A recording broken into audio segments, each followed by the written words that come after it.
Voilà. Bande Gonaseki.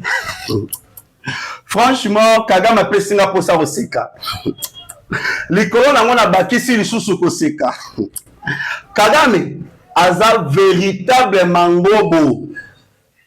Kagame oza véritable mangobo. Donc yo oza président le plus nul du monde. Président oya talisiete aza vraiment 0-0 yaba 0 nyonso ya mokili. Paul Kagame abulaki ete marche oyo azwa salisi na Washington pe oyo asalisi na Kenya ekolongisa ye bakobetela ye maboko bakosanctionne République démocratique du Congo bakosanctionne Burundi bandeko en retour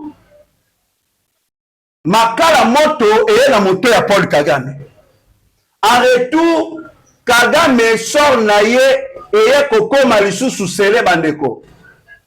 Kagame pensait que azoboma nde biso nzoka nde amibomi ye moko. Bandeko. Makambo eza ya koyinda mpona Paul Kagame nasengi bozala ebele ya kopartage ya kolike émission oyo. Ezali na association moko ya le Banyamulenge bandeko bauti kodénoncer batalisi comment est-ce que Kagame a manipulé une mobilisation sous couvert de Banyamulenge pour la kosalisa marche contre la République démocratique du Congo, contre Burundi, contre FARDC, contre Bawazalendo. Pour matérialiser sa volonté affichée de défier la communauté internationale, le Rwanda, sous couvert de la rébellion de l'AFCM 23 Twirwaneho, MRDP, a multiplié les attaques aux drones suicides dans le plateau d'Uvira et Fizi dans le but de s'assurer du contrôle total de cette région qui constitue le milieu d'origine de Banyamulenge. C'est dans l'objectif de maintenir son contrôle sur cette région stratégique sur le plan militaire que le Rwanda manipule les Banyamulenge et les Tutsis du Nord Kivu à organiser les marches de protestation à Stockholm, à Nairobi, à Washington et à Ottawa contre un génocide dont ils seraient victimes de la part des gouvernements congolais et burundais. Avec pour comme objectif yako laver image na Kagame, yako laver image ya Rwanda na agression de la République démocratique du Congo. Kagame a mis bomi. Na sepeli na encourager Burundi aux États-Unis d'Amérique. A gangi vérité bandeko, alobeli na ba Rwandais tout wana ete Congo ya ba Congolais, Rwanda ya ba Rwandais, Kagame criminel, le président Tshisekedi yende président ya Congo. Bandeko, na lebi na bino yindaki. Yindaki bandeko yindaki. Vidéo motamboli comment est-ce que ba mère rwandaise ba kosala molongo, ba bombi bilongi na bango soni pona kozwa mbongo ya kosala manifestation contre la République démocratique du Congo.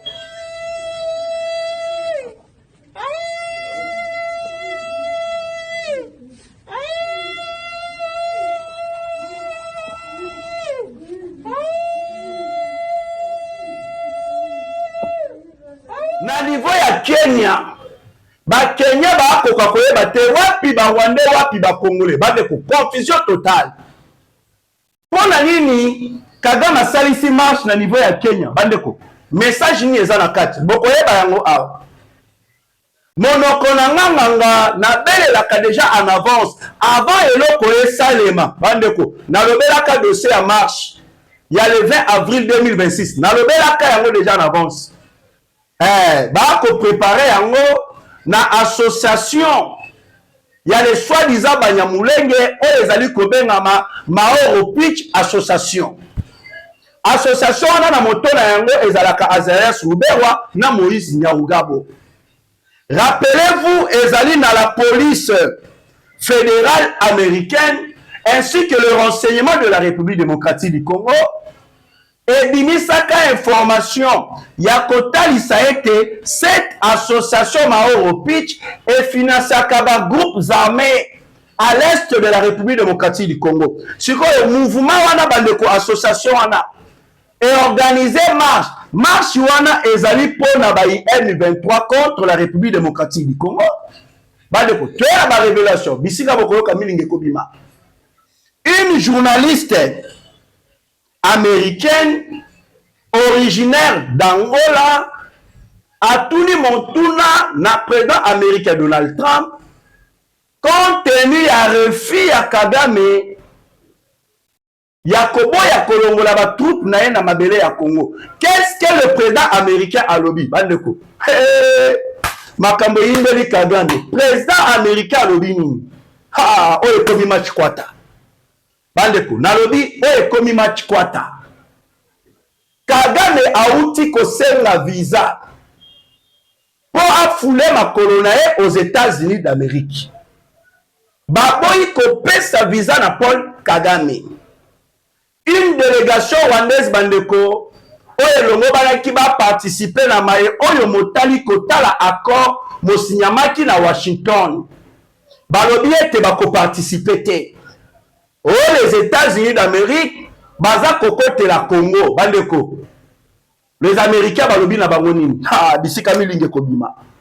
Émission yo na sengi bozala ebele ya ko liker, ya ko commenter, ya ko partager, pe bobo sanate ya ko s'abonner na KN8 télévision, aussi na Petrouza télévision. Bonjour et bonsoir chers fidèles internautes de partout dans le monde, j'espère que vous allez bien. Merci beaucoup na balandi na biso de partout dans le monde.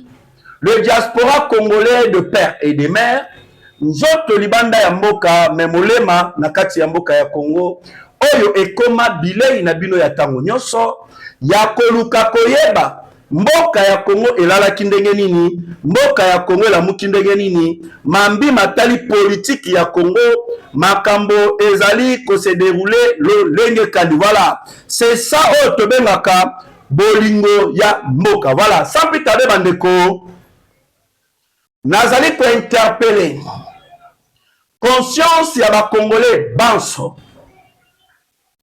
Tobalana ensemble, tobota ensemble, tosala ba activité, tovandaka ensemble, makambo nyonso ensemble. Parfois ba misusu ba mituna ka tribalisme e uta wapi. Tribalisme e uta na Rwanda, na politique ya diviser pour mieux régner. Kagame akotisa tribalisme ya kokabola ba Congolais pendant que toi koboma na biso pendant que toi koso na biso totiki terrain vide oye ko faciliter na Kagame akoka koboto la biso ba mabele. Et surtout bo se rappeler Kagame aloba yango clairement été akokufa te soki na ino a récupérer te Nord Kivu na Sud Kivu. Rappelez-vous le même Paul Kagame aloba une partie à mabele à Rwanda et kota na Congo selon les effets coloniaux au Kagame aloba. Oui, alobi partie à mabele à Rwanda et kota na mabele à Congo bandeko. Kagame alukaka lolenge nyonso ya kosala ete po apoto la biso mabele. Comment na Nord Kivu na Sud Kivu occupé par l'armée rwandaise, ezali bandeko balkanisation. Administration ya kuna bandeko ezali occupé par les Rwandais. Ba taxes oyo bazali ko récolter, des taxes illégales forcées. Population efutaka. Ba mosolo wana ba Rwandais nde mutu bazali kozwa yango eza kokende inde na Rwanda. Mais bokomo na Kagame abimi alobi non, cette affaire eza ya ba Congolais, pire ma ba Congolais bango na bango. Toya kozonga na niveau ya Genève na Suisse. To solo là bon, bino ba Congolais AFC, botinda délégation na bino baya alors to solo na Suisse. Gouvernement congolais na AFC ba M23. Toya kota la délégation ya Alliance Fleuve du Congo ba M23 na niveau ya Suisse. composé na ba Rwandais na kati tomi tuni mais affaire ba Congolais bango na bango oyo bango balobaka ete eza purement affaire ba Congolais bango na bango mais ba Rwandais baye kosala nini na kati bandeko bazwa maloba boye ba Rwandais baza koloba bon toza kosenga libération ya ba officier supérieur oyo Kinshasa ekangi bandeko les officiers de la République démocratique du Congo mais réclamés par le Rwanda à travers ba Rwandais oyo baza na kati ya délégation ya Alliance Fleuve du Congo. Incroyable mais vrai. Ba Rwandais wana ba kosenga sanction molongwa likolo ya Kabila pe Corneille Nangaa. Ba Rwandais wana ba kosenga intégration ya 8000 soldats na bango au sein de l'FARDC. Ba Rwandais wana bazali kosenga Rwanda wana ba kosenga gestion ya Nord Kivu Sud Kivu epesamela bango pendant 8 ans. Le gouvernement congolais boyi. Donc compromis mozwami te na niveau ya Suisse bandeko. Makambo ba Rwanda wana ba kosenga intérêt ya ba Congolais na kati eza wapi? Affaire Congolais na kati ya demande wana bandeko ezali wapi? N'est-ce pas nous devons soutenir le président de la République? Oya lobby, tant qu'il sera président de la République démocratique du Congo, Congo ekotika la moko ekokabwanate, aussi mixage et brassage ekosale manakati ya mapinga ya mboka ya Congo te FARDC. Nous devons soutenir le président de la République. Comment le scénario que Kagame a outi kosalisa na Washington, bandeko, et bimisi bolumbu ya Kagame na poisa. Maoro Pitch Association, bandeko, boapeba. Maoro Pitch Association. Ezali na motona yango Azarias Ruberwa et Moïse Nyarugabo. La police fédérale américaine. Batali Saka elongo na renseignement congolais était. Cette association va financer des groupes armés à l'est de la République démocratique du Congo. Ruberwa du Azali à M23, Nyarugabo du M23. Association la Bangwana et financaka des groupes armés bandeko. Entre autres, tous allez comme on a Baturaneo, ba allié du M23. Si cette association et ça ici manifestation. Manifestation on a bandeko, mais c'est le M23. C'est le M23 qui a ici manifestation contre la République démocratique du Congo. Il y a une manifestation à Bango. Ambassade du Rwanda aux États-Unis d'Amérique. Bazwa qui est un groupe de gens. Pour orienter Bango. Kotali sala Bango. Comment est-ce que Bakosa la scénario na kati ya manifestation là? Bandeko. Après le Banyamuleng, il n'y a pas de Banyamuleng na kati ya makambo wana. Ce sont des tout Rwandais. Aussi manifestation à Bango. Basalisi yango contre le président Tshisekedi, contre le président Évariste Ndayishimiye et du Burundi, contre l'armée congolaise et FARDC, contre le patriote résistant autrement appelé le Wazalendo. Basalisi marche contre Bango. Ya kofunda biso na makambo ya lokuta ya koloba ete tozali kosala génocide contre le Banyamulenge bandeko eloko bango balobi yango wana mais bato ba makasi na scénario quand les militaires rwandais du M23 ba attaquer biso ba récupérer ba localité ou des entités ba komanda koloba le lieu de Charambwe mais ceux qui te neutraliser bango va se transformer automatiquement en état de civil Banyamulenge. Botala ba aventure. Soto bomi bango bakoma ba civil Banyamulenge. Mais ceux qui bango bazo boma, bazo récupérer ne bazala kalelio de Charambwe. Voilà comment les aventures. Heureusement bandeko, il y avait un Burundais. Burundais wana bandeko atomboli mongongo moyen ya koganga vérité ya koloba ete Congo au Congolais, Rwanda au Rwandais, Kagame criminel, Le président Tshisekedi du président de la République démocratique du Congo. Wande wana gangi, wana batuti wande wana ba ko sala ba manifestation ba scénario na bango. Mais Burundi plutôt à gangi. Ya koloba ete Congo au Congolais. Wanda au Rwandais. Kagame criminel. Le président Tshisekedi, c'est lui le président de la République démocratique du Congo. Congo, Congolese, no Rwandese. Congo, Congolese, no Rwandese.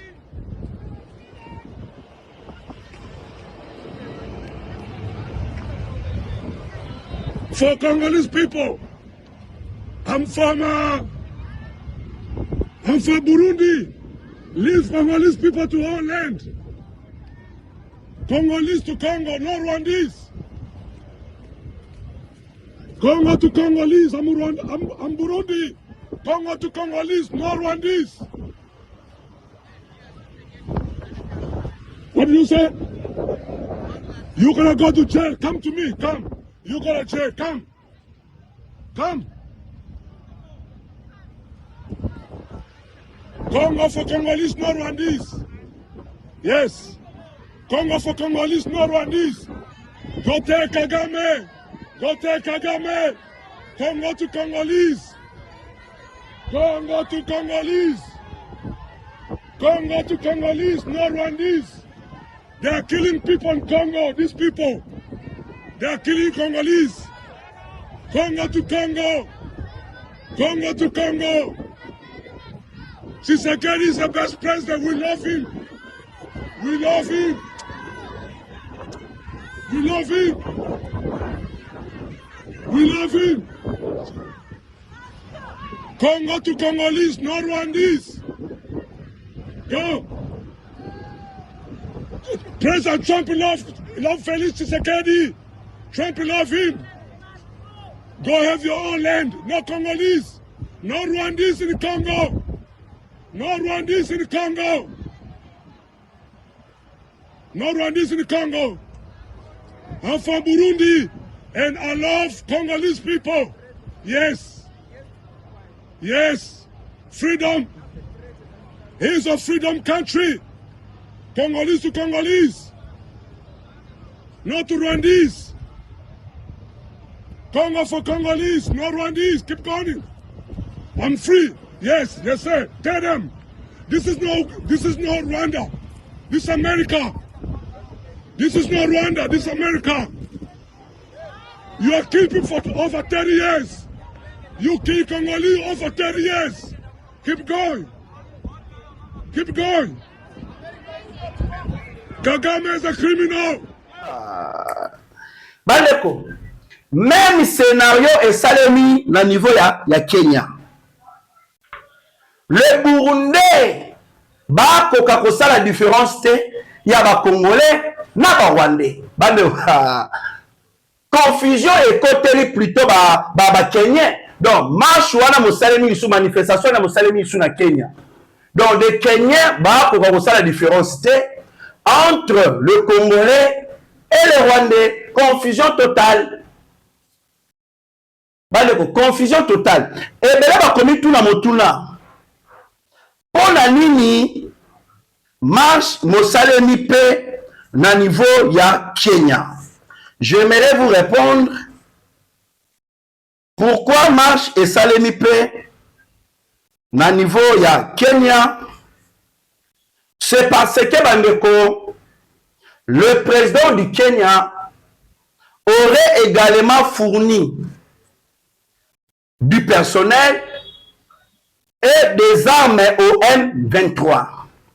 Le M23 serait une combinaison de forces ougandaises, rwandais et kenyennes. Ah, vous comprenez? Bangone ba ko composer mouvement ya ba M23. C'est pour cela le président du Kenya Aza à 100% na makamomotali le M23 mais ebimisi kaka bango na poisa bade ko boka siko koto awa bisika boyo kaka Kagame e indelié vérité ebimi na poisa Kigali accusé de manipuler une mobilisation sous couvert de Banyamulenge. À Washington, lundi le 20 avril 2026, une manifestation présentée comme portée par deux membres de la communauté Banyamulenge suscite de vives dénonciations.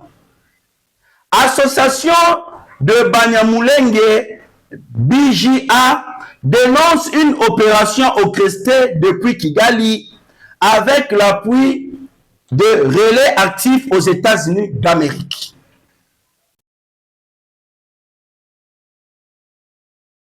Prouvé par une vidéo, des scénarios précis ont été répétés afin d'orienter le déroulement et le message de cette mobilisation en faveur du Rwanda. Pour l'association de Banyamulenge, il ne s'agit pas d'une mobilisation spontanée, mais d'une mise en scène politique visant à influencer le décideur américain et à redorer l'image de Kigali dans le contexte du conflit à l'est de la République démocratique du Congo. L'association de Banyamulenge pointe notamment le rôle des structures comme Mauro Pitch, association accusée d'avoir activé des réseaux pour donner une apparence de légitimité à cette action. Objectif de Kigali via cette manifestation est de peser sur l'opinion. L'objectif de Kigali via cette manifestation est de peser sur l'opinion, atténuer la pression internationale et justifier indirectement l'implication du Rwanda dans la crise sécuritaire à l'est du Congo. Voilà ezali association de Banyamulenge ba dénoncer balobi ezali moi bato moko sous couvert de Banyamulenge toi koyeba bavote Kigali nde ute esalisi manifestation wana pona komi sokola kosokola Kagame na agression oba kosala contre la République démocratique du Congo. Bandeko bolumbu na bango dimina poisa. Kotoyo toye komona de mer tout rwandaise. Basali molongo bandeko pona kozwa mosolo ya manifestation contre la République démocratique du Congo au profit du Rwanda. Ba mama wana ba kobomba bilongi na bango pona soni. Corruption, bandeko, tu es pas ya ba maman. C'est par là que je comprends pourquoi Babomana en 1994, Babomana bangona bango. C'est parce que Babotama batomako ya kanda, bato ya mabe. Yango Babomana bangona bango. Mais vérité, ezali tetu, bandeko, vérité, ezali tetu. Vous allez même voir par des vidéos, ce sont des Rwandais purement bandeko. Ce sont des Rwandais. Na investiture, il y a président, il y a Congo Brazzaville, Denis Sassou Nguesso. Kagame a planifié qui empoisonnement, il y a président Évariste Ndayishimiye. Et le monde service, il y a renseignement d'ailleurs. Mais en réalité, le président Évariste Ndayishimiye, c'est un militaire à contrat qui opération. Il y a un moment qui Kagame Azalaki Mopanzi. Il y a service à Rwanda. À côté, le président Évariste Ndayishimiye, na katikati, moko asimbi eloko moko na maboko moye, pour la koluka pour empoisonner le président Évariste Ndayishimiye. Heureusement, bandeko esimbi te. Heureusement, esimbi te. Makambo ezali kokoma ndongo na Paul Kagame bandeko. Makambo ezali koya du jour au jour ndongo na Paul Kagame. Ezali na une journaliste américaine originaire d'Angola, Madame Ariana Veras, atuni motuna na président américain Donald Trump ya kotalisa compte tenu ya refus ya Kagame ya kolongola batroupe na ye na mabele ya Congo. Mr. President, you impose sanctions on Rwanda because they keep violating the Washington Accord. But President Kagame said he will not withdraw from Congo. His troops will continue in Congo. What is your reaction to that? We're going to look into it very strongly, but they do have very big sanctions. Le président américain Donald Trump a lobby yemoko personnellement a ko-examiner, a ko-landela refus ya Kagame ya kolongola batroupe na mabele ya Congo. Le président américain a lobby yemoko a ko-landela et Kagame a ko-échappé te. Hey, makambo indi. Alobi Kagame a ko-échappé te, veut dire Kagame a koyoka oya e. Kagame a koyoka oya e. De l'autre côté, les génocidaires, les sanguinaires, Paul Kagame auti kosenga visa pour na kokende aux États-Unis d'Amérique. Nini ekomeli Kagame bandeko, vraiment bo like s'il vous plaît, bo like. Bo kabandeko Kagame makambo eza koko makaka ndongo pona ye. Les États-Unis d'Amérique viennent de refuser l'entrée de son territoire à Kagame. Selon des informations internes, Kagame devait se rendre aux États-Unis d'Amérique cette semaine, mais refus total d'entrée. Destination prévue Texas et Caroline du Nord. Réponse américaine claire. Si tu insistes, aucune protection ne sera assurée. Et ce n'est pas tout, bandeko. La même semaine, les délégations du Rwanda ont informé le département of State qu'ils boycottaient la réunion de suivi de l'accord de Washington car les États-Unis d'Amérique ne veillent pas écouter. Les États-Unis d'Amérique ne veillent pas les écouter. Les États-Unis d'Amérique, ils ont boycotté Kabango. Alors, bako boycotté réunion de suivi de l'accord de Washington. Les États-Unis d'Amérique répondent à bango ya koloba ete boyate. Vous voulez te rendre de la bino boyate. Bandeko. Kagame wa koyoka oya ye bandeko. Makambo bandeko e koko mandongo pour na génocidaire sanguinaire Paul Kagame. Je vous assure, bandeko, naza kolembete ya koloba yango. Venezuela de ekosalema na Kigali. Et pendant que le manifestation eza kosalema na Washington, na Kenya, de l'autre côté, Kagame aye kokotisa force spéciale na ye na niveau ya Kamanyola na Sud Kivu. Bandeko. La situation s'intensifie à l'est de la République démocratique du Congo. Selon les dernières informations du terrain, les troupes du RDF arrivent à renfort sur les zones. Arrivée de forces spéciales rwandais RDF à Kamanyola, Sud Kivu. Donc, bandeko, force spéciale à Rwanda, baye kokota lisoso na Kamanyola. Au lieu Kagame alongola ba troupe na ye, Kagame aza kotinda toujours ba troupe na ye na mabele ya Congo. Bandeko. Là, je vous assure, Kagame a kozwa oya ye. Balobaka dans la vie, il faut apprendre à quitter les choses avant que les choses vous quittent. Mais Kagame a kolinga kotika te, Kagame a kozwa oya ye bandeko. A retour na Nzambe. Voilà. Tu l'as dit qu'on continue. Na ebité ceux qui te tika na combien de minutes. Tu as dit que c'est un caméraman qui a vérifié combien de minutes tu tika na yango. Voilà. On nous signale tu tika juste dans 5 minutes. Voilà. Conseil de sécurité de l'ONU. Franchement, bandeko, nazali ko féliciter notre ambassadeur, Monsieur Zeno Mukongo.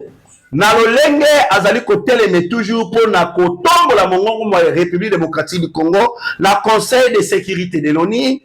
Notre ambassadeur, M. Zeno Mukongo, alobi boye, le Rwanda veut faire de l'Est de la République démocratique du Congo une colonie d'exploitation. Devant le Conseil de sécurité de l'ONU, le diplomate congolais Zeno Mukongo a accusé le Rwanda de bloquer les initiatives de paix pour construire sa zone d'influence. Donc, à Fundi Rwanda Bandeko. Donc, na minute yo, makambo ke Congo tozala ba simple observateur mozali lisusu te. Makambo ya Congo, mabe mwa kosale mameto akoloba te bandeko ezali lisusu te. Cette fois-ci bandeko, nous sommes là pour dénoncer, nous sommes là pour exiger, nous sommes là pour imposer. Nous ne voulons plus de discours Yamilaï, mais nous voulons des sanctions sévères contre le Rwanda. C'est comme ça que la République démocratique du Congo est allée au Conseil de sécurité de l'ONU. Nous allons Kotali ça a été comment Kagame, le Rwanda incapable ya ko sécuriser des tribus au bazali na yango epa na bango, mais bazali ko prétendre ko ya na mabele ya mboka na biso pona ko sécuriser 450 tribus, mais tandis que ba ko kokate le deux tribus epa na bango moko bande ko bota la bavonti.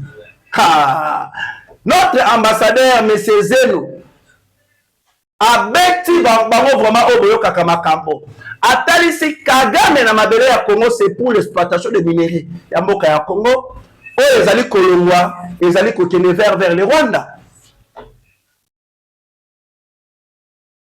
Koto to akobeta Kagame, koto to akobeta Kagame aya kosali sa marche en faveur na ye, mais marche wana eye kobaluka contre ye bandeko.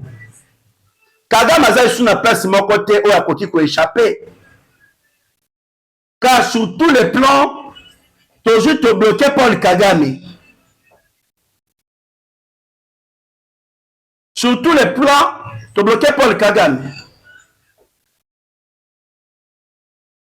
C'est pour cela que nous allons insister, bandeko, tous à la bomoko, tous les tribalisme, tous simba na main dans la main, muluba mukongo muyaka muswahili, biso banso bana tatabe moko mokozibe moko ekolobe moko. Tribalisme ezali maye oyo Rwanda emema na mboka na biso. Tout cela pour permettre na bango bazwa lolenge ya kopie yako boto la biso ba mabele ya mboka na biso, mais bakolonga te. Car riposte rigoureuse oyo mokonzi ya mboka aloba eza na kati ya kobunga makosalema. Le président américain a dit Yemoko personnellement a examiné le refus de Paul Kagame. Yakobo Yakolongo la troupe na mabele ya Congo. Yemoko le président américain. Donc toko vivre lisusu film ya Venezuela de mais cette fois-ci na Kigali. Kagame Yemoko azwa yebi déjà o eza kozela ye. Asengi visa baboyi kopesa ye visa pona kokende na États-Unis d'Amérique na Texas. Na Caroline du Nord, baboyi kopesa na visa. Réunion ya bolandeli ya accord et signement na Washington. Délégation ya Rwanda balobi bako boycotté yango parce que les États-Unis d'Amérique ezali koyoke la bangote. Les États-Unis d'Amérique et répondre na bango. Bon boycotté boyate et talibi sauté. Donc veut dire makambo ndongo ezali na kati bandeko. La tempête arrive. Nalobi, la tempête arrive. Pour aller lo bandeko, tosuki awa, tomonani na mikolo oyo, mozali koya, que le bon Dieu vous bénisse, que le bon Dieu bénisse la République démocratique du Congo. Bye.